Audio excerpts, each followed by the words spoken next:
السلام علیکم ورحمۃ اللہ وبرکاتہ۔ الحمد للہ رب العالمین والصلاة والسلام علی اشرف الانبیاء والمرسلین وعلی آلہ واصحابہ اجمعین، اما بعد فاعوذ باللہ من الشیطان الرجیم، بسم اللہ الرحمن الرحیم۔ ان اللہ وملائکتہ یصلون علی النبی یا ایھا الذین آمنوا صلوا علیہ وسلموا تسلیما۔ اللہم صل علی سیدنا و مولانا محمد وبارک وسلم صلاۃ و سلاما علیک یا رسول اللہ صلی اللہ تعالی علیہ وسلم۔ یہ جو لوگ اعتکاف میں بیٹھنے والے ہیں ان کے نام ہیں، ان میں دیکھنا یہ ہے کون یہاں موجود ہے کون نہیں ہے۔ جن لوگوں کے اس میں نام ہے وہ خود ہی کھڑے ہو جائیں کون کون ہے پہلے۔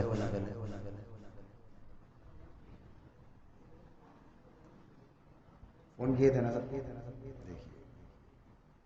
کوئی نہیں آیا نا؟ اچھا چلیے ایک ہو گئے۔ اور کون ہے؟ کھڑے ہو جاؤ، کھڑے تھوڑی دیر کے لیے پہلے ٹک لگاؤ کون کون آیا ہے۔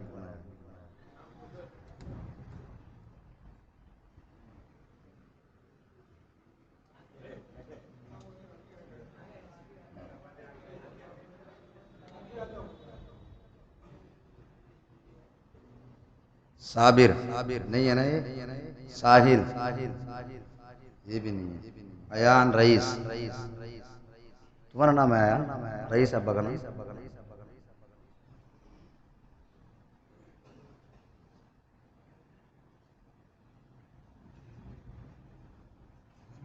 دوسرا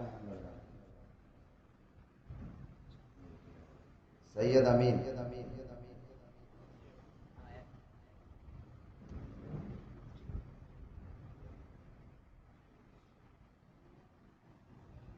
قدیر بن علی الدین، ذیشان،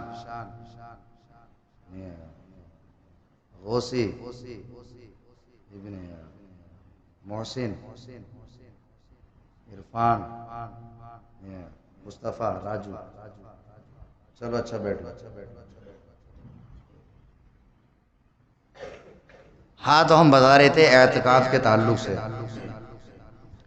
اعتکاف اتنا مشکل بھی نہیں ہے تو اتنا آسان بھی نہیں ہے۔ تھوڑی سی ایک غلطی سے پورے کا پورا اعتکاف انسان کا ختم ہو جاتا ہے، اور جب وہ مسجد سے نکلتا ہے تو اپنے اوپر اعتکاف قضا کا بوجھ لے کر کے جاتا ہے۔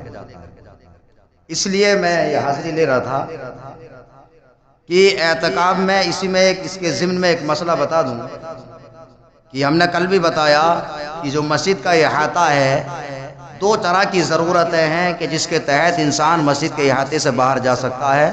اس کے علاوہ اگر مسجد کے باہر جائے گا تو اعتکاف ٹوٹ جائے گا، اور اعتکاف چاہے وہ اس نے جان بوجھ کر کیا ہو یا بھول کر ہوا ہو، ہر صورت اعتکاف ٹوٹ جائے گا۔ پھر اس کی صورت یہ ہوگی کہ اس پر اعتکاف کی قضا واجب ہو جائے گی۔ یہ سب سے خطرناک مسئلہ ہے جس پہ لوگ توجہ نہیں دیتے۔ مثال کے طور پہ دو چیزیں ہیں کہ جن کے تحت انسان مسجد کے باہر جا سکتا ہے۔ ایک ہوتا ہے ضرورت شرعی اور دوسرا ہوتا ہے ضرورت طبعی۔ اور اگر دیکھا جائے اپنی مسجد کے حساب سے تو شرعی ضرورت کی یہاں ضرورت ہی محسوس نہیں ہوتی ہے۔ جمعے کی نماز یہاں خود ہوتی ہے۔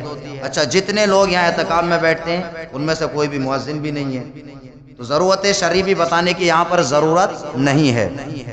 صرف بچی ضرورت طبعی، یعنی طبیعتاً جس چیز کی انسان کو ضرورت ہوتی ہے۔ مثال کے طور پہ وضو کرنے کے لیے مسجد سے باہر جانا، تو صرف وضو کرنے کے لیے مسجد کے باہر جا سکتا ہے۔ اور اس میں بھی یہ صورت ہے کہ اگر مسجد کے اندر کوئی ایسا انتظام، کوئی ایسا برتن بچھا دیا جائے یا کوئی ایسا کچھ بھی انتظام کر دیا جائے کہ جس سے مسجد کا فرش اور صفحے آلودہ نہ ہو، اگر وہ مسجد کے اندر ہی وضو بھی کر سکتا ہے تو ایسی صورت میں بھی اگر مسجد کے باہر جا کر کے وضو کرے گا تو اعتکاف ٹوٹ جائے گا۔ اتنا خطرناک مسئلہ ہے۔ پھر اسی طرح سے ضرورت طبعی، وضو کرنا یہ بھی طبیعتاً ضرورت پڑتی ہے۔ اسی طرح سے انسان کو قضاء حاجت، پخانہ اور پیشاب کے لیے جانا ہے تو اس کے لیے بھی مسجد کے باہر جا سکتا ہے۔ اب اس میں ایک صورت ہے، کوئی انسان پیشاب یا پخانہ کرنے کے لیے مسجد کے باہر نکلا اور اس کو ایک شخص ملا کہ جس سے اس نے قرض لے رکھا ہے. یہ مسئلہ سمجھانے کے لیے آپ کو بتا رہا ہوں، جتنا حلوہ سمجھ لیا اعتکاف کو. وہ اسے ملا اور ملنے کے بعد اس کو جو ہے اس نے بولنا شروع کر دیا، قرض مانگنے لگا. اب یہ وہاں پر اس سے باتوں میں لگ گیا کس کام کے لیے تھا؟ قضاء حاجت کے لیے. اعتکاف ٹوٹ گیا. یہ کتنا خطرناک مسئلہ ہے. اور یہاں پہ ہوتا یہ ہے کہ جو لڑکے اعتکاف میں بیٹھتے ہیں کنواری لڑکیوں کی طرح کھڑکیوں میں سے باتیں ہی کرتے رہتے ہیں. 24 گھنٹے ان کا یہی کام رہتا ہے، تمباکو منگوانا، یہ منگوانا، وہ منگوانا، کھانے کا انتظار کرنا. ارے بھائی مسجد کے اندر سکون سے بیٹھو. اعتکاف کا مطلب یہ ہوتا ہے کہ انسان اچھے طریقے سے اپنا محاسبہ کرے، مراقبہ کرے اور اپنے بارے میں سوچے کہ میں نے اب تک کیا کیا تھا اور آگے کیا کروں گا میں. اس کو اعتکاف کہتے ہیں. نہ کہ یہ کہ آ کر کے بیٹھ گئے اور تمباکو کھایا اور اپنے گھر چلے گئے اور اعتکاف قضا کا بوجھ لے کر کے. تو اگر اعتکاف میں بیٹھنا ہے تو اس کی صورت یہی ہے کہ ہر صورت مسجد کے اندر بیٹھنا ہے. پھر اسی میں یہ بھی ہے اعتکاف میں خاموش بیٹھنا یہ مکروہ تحریمی ہے. کون سمجھائے گا یہ؟ اگر خالی اتنا بتا کر کے میں چلا جاؤں کہ اعتکاف کرنے سے 2 حج 2 عمرے کا ثواب ملتا ہے تو بڑی خوشی ہوگی، لیکن اس کے اندر کنڈیشن اور اس کی کچھ شرائط بھی ہیں، تب جا کر کے یہ ثواب ملے گا. ورنہ ہوگا یہ کہ آپ کے سر پر قضا کا بوجھ ہو گیا، اگر اس کی قضا نہیں اتاریں گے تو گناہ گار اور رہیں گے، یعنی ٹوٹ گیا تو، اور آپ کو احساس بھی نہیں ہوگا کہ میرا اعتکاف ٹوٹ گیا. تو اعتکاف جو ہے اچھے طریقے سے انسان کو کرنا چاہیے. اور اعتکاف میں جب بیٹھے تو خاموش بیٹھنا یہ بھی مکروہ تحریمی ہے. تو اعتکاف میں کرنا کیا چاہیے؟ اعتکاف میں کرنا یہ چاہیے کہ تسبیح و تحلیل کرے، درود پاک کا ورد کرے، قرآن کی تلاوت کرے، اور اگر اوقات مکروہہ نہ ہو تو نوافل کی کثرت کرے، اور اگر اس کے ذمے قضا باقی ہیں تو قضا نمازوں کو ادا کرتا رہے. یہ اعتکاف ہے.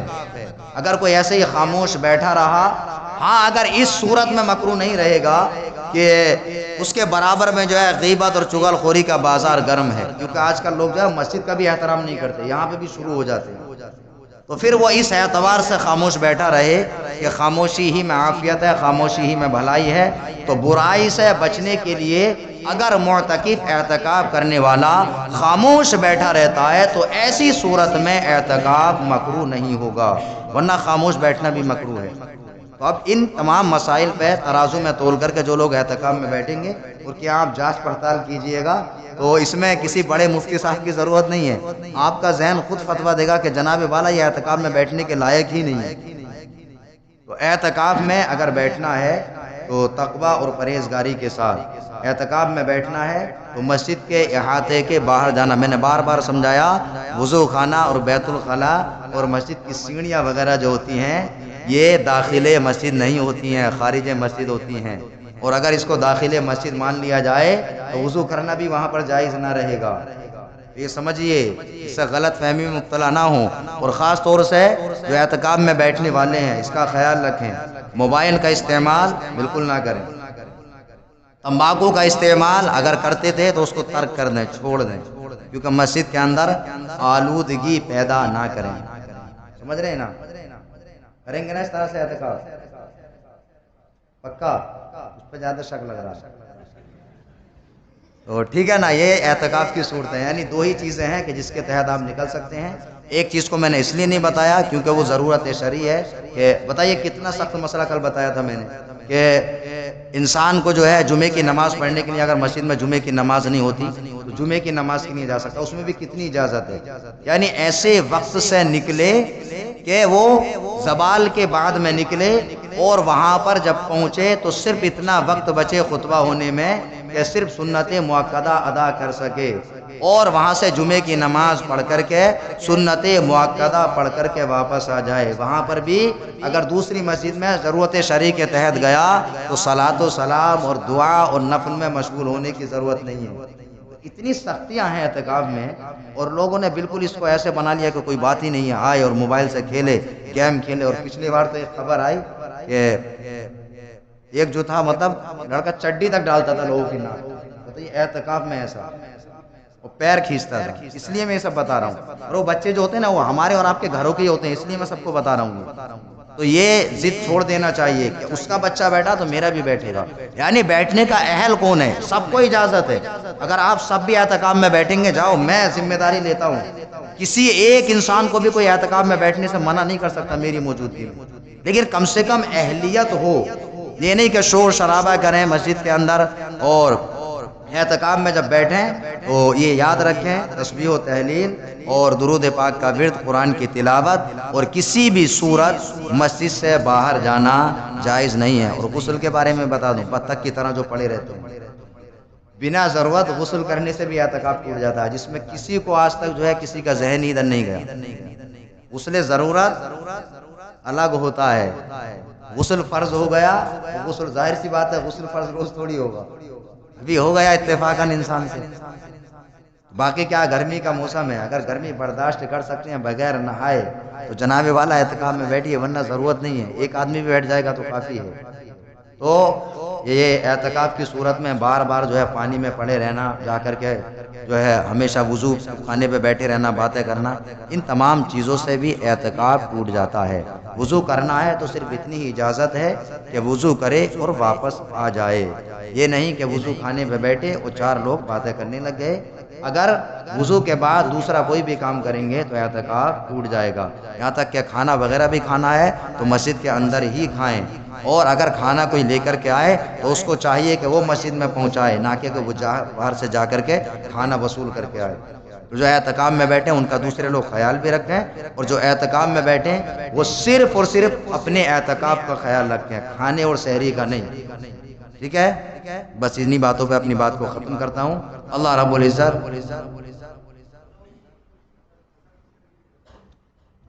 قضائے عمری، ہاں دیکھیے یہ آپ کو اعتکاف کرنا ہے کیا؟ دیکھیے اس کی صورت یہ ہوتی ہے، ہم نے پہلے ہی بتایا، اب یہ کئی دن سے بتا رہا ہوں، یہ غلطی جو ہے اعتکاف میں بیٹھنے والوں کی، ہماری نہیں۔ دیکھیے ہمیں اور بھی کام رہتے ہیں، ایسا تو نہیں ہے اگر تم آؤ گے تو تمہیں اسی وقت سمجھانا ہے، ایک دن میں کیا سمجھ لو گے جب پوری زندگی میں نہیں سمجھے۔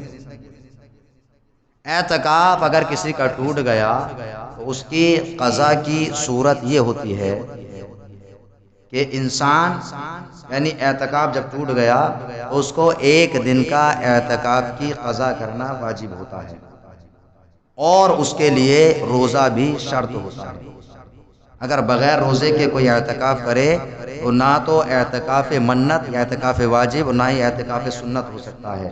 ہاں اعتکاف نفل ایک ایسا ہے کہ جیسے مثال کے طور پہ ابھی ہم لوگ بیٹھے ہوئے ہیں، تو اگر ہم نیت کر لیں نویت سنتاً اعتکاف، تو یہ اعتکاف کی نیت ہو جاتی ہے، تو اس میں نہ روزہ شرط ہے اور نہ ہی اس میں وقت شرط ہے، یعنی جب تک ہم مسجد کے اندر رہیں گے اعتکاف کا ثواب ملے گا، مسجد سے باہر گئے اعتکاف ٹوٹ گیا، اس میں نہ کوئی وقت اور نہ کسی چیز کی قید، اور اس میں قضا کا مسئلہ بھی پیدا نہیں ہوتا۔ تو اعتکاف کی قضا کی صورت یہ ہے کہ کسی کا اعتکاف ٹوٹ گیا تو ایک دن کی قضا اعتکاف کی اس پر واجب ہوتی ہے۔ وہ انسان کیا کرے گا؟ غروب آفتاب سے پہلے اعتکاف میں بیٹھ جائے گا، پھر روزہ رکھے گا، اور دوسرے دن جو ہے مغرب پڑھ کر کے نکل جائے گا، اس کی قضا جو ہے مکمل ہو جائے گی۔ سمجھ گئے بات؟ ہاں تو یہ یاد رکھیے۔ اور کچھ کسی کا کچھ ہے اس میں کوئی سوال؟ تو اعتکاف جب کرنا ہے تو اچھے طریقے سے کرنا ہے، ورنہ یہ بھیڑ لگانے کی یہاں ضرورت نہیں ہے۔ مسجد سب کی ہے، سب کے لیے ہے، لیکن عبادت کے لیے ہے، غیر شرعی امور کے لیے مسجد نہیں ہوتی ہے۔ اللہ رب العزت تمام معتکفین کے اعتکاف کو قبول فرمائے، اور پروردگار عالم ہم تمام کو مساجد کا ادب و احترام کرنے کی توفیق عطا فرمائے۔